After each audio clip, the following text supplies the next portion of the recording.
welcome to NTV English News Bulletin. I am Bhavana Casey. In the beginning, we have the headlines.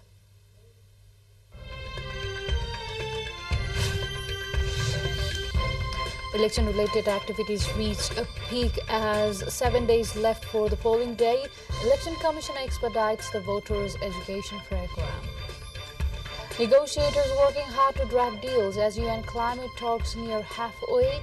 Scientists say greenhouse gases must be halved by 2030. Democrats to retain majority control of the U.S. Senate after winning a pivotal race in Nevada. Republicans inching closer to a majority in House of Representatives. And Pakistan and England all set to clash today in the final of T20 World Cup at the Melbourne Cricket Ground. Both sides confident of win.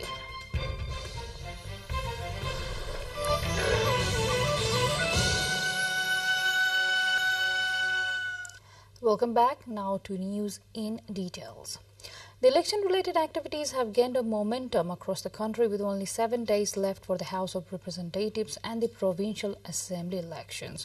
While the parties and candidates are busy with their election campaigns and reaching the doorsteps of voters to air their agendas, Election Commission has expedited the voters' education program. The Commission is effortful of making the voters' education program effective to reduce the number of invalid votes. The women health volunteers have been mobilized at each local level this time to conduct the voters' education program and teach voters how to cast their votes on mock ballot papers. The Commission also has been disseminating the election-related content from various media platforms, urging the voters to exercise their franchise. Mock elections are also being held at various districts to teach the voters the right way of voting. A border security meeting between the officials of Nepal and India has decided to seal off the border points 72 hours before the polling begins. The meeting was held regarding the security issues in view of the upcoming elections at Araria district of India. The meeting also decided to control drug smuggling, information sharing of criminal activities, and joint patrolling to help conduct the elections in a free, fair, and fearless manner. Chief District Officer of Morang, Kasiraj Dahal, said decisions have been made to seal up the border points before 72 hours to help conduct the elections in a smooth manner. Political parties and candidates in Assam district have intensified their campaign as the election date is approaching. Meanwhile, the Office of the Chief Returning Officer is wrapping up its election preparations as it sends ballot papers and other election logistics to each polling station of the district under the final phase of preparations.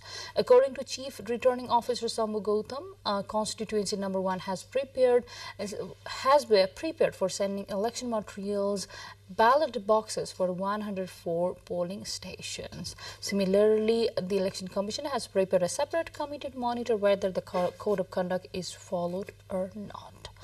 With this update, time to go for a short break, but still to come we have.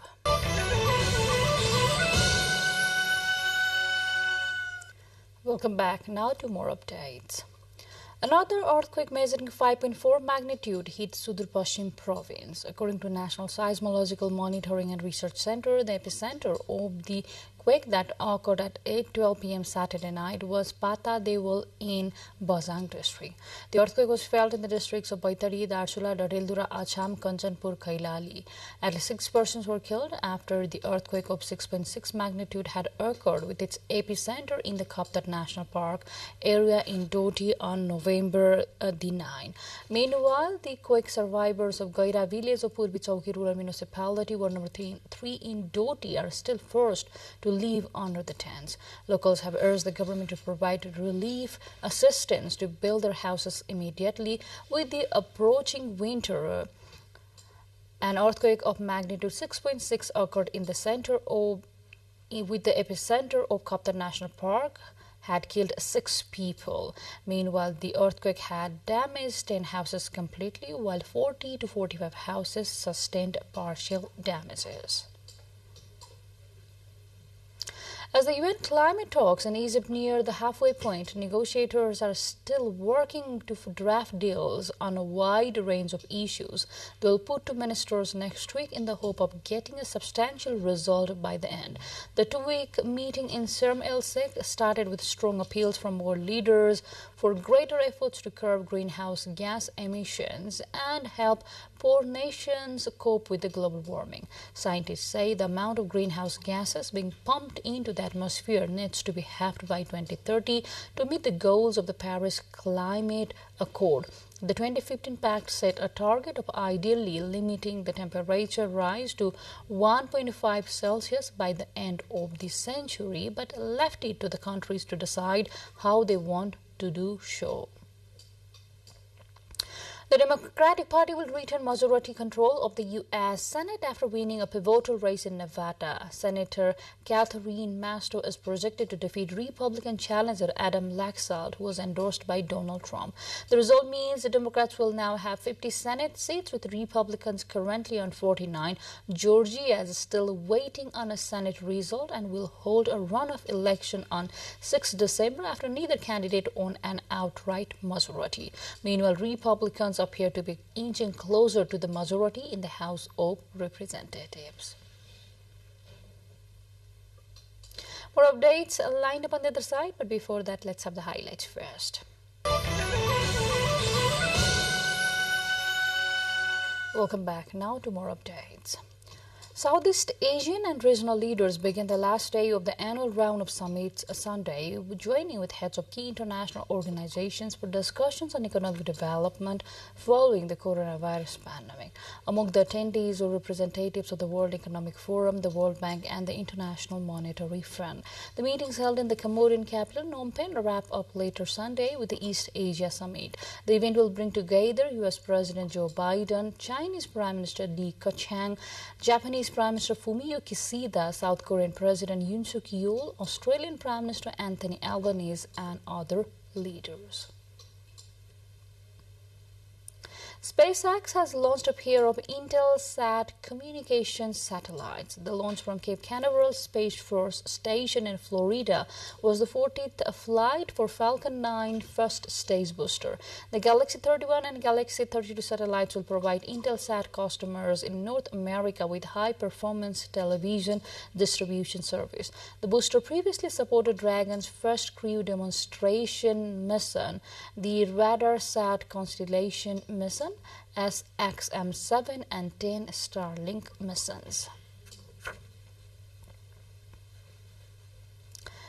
Two more updates, but before that, let's have the highlights first.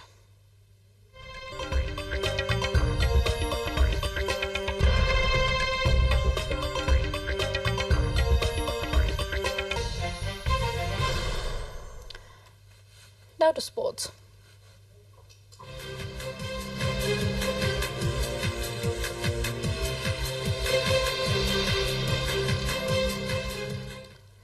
Pakistan's keeper Babar Azam and England captain Josh Butler attended the pre-match press conference ahead of the T20 World Cup final between Pakistan and England today.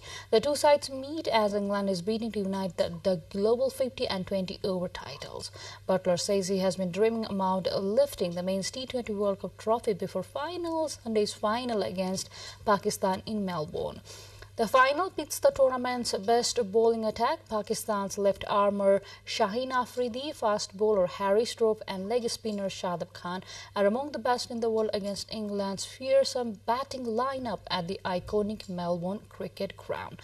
The fixture is sold out, a crowd of over 90,000 expected, with Pakistan said to be heavily supported. Brandon Nakashima of the United States won the next-gen ATP Finals title with a 4-3, 4-3, 4-2 victory against Jerry Lehecka of Czech Republic. A year ago, Nakashima was knocked out in the semi-finals. Now playing for the last time in the aged 21 and under event, the American went through the tournament undefeated.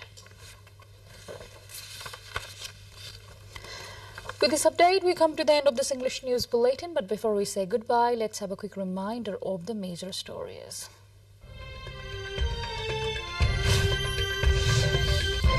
Election-related activities reach peak with 7 days left for polling day. Election Commission expedites voters' education program. Negotiators working hard to draft deals as UN climate talks near halfway. Scientists say greenhouse emissions must be halved by 2030. Democrats to retain majority control of the U.S. Senate after winning a pivotal race in Nevada. Republicans inching closer to a majority in House of Representatives. And Pakistan and England all set to clash today in the final of T20 World Cup at the Melbourne Cricket Ground. Both sides confident of win.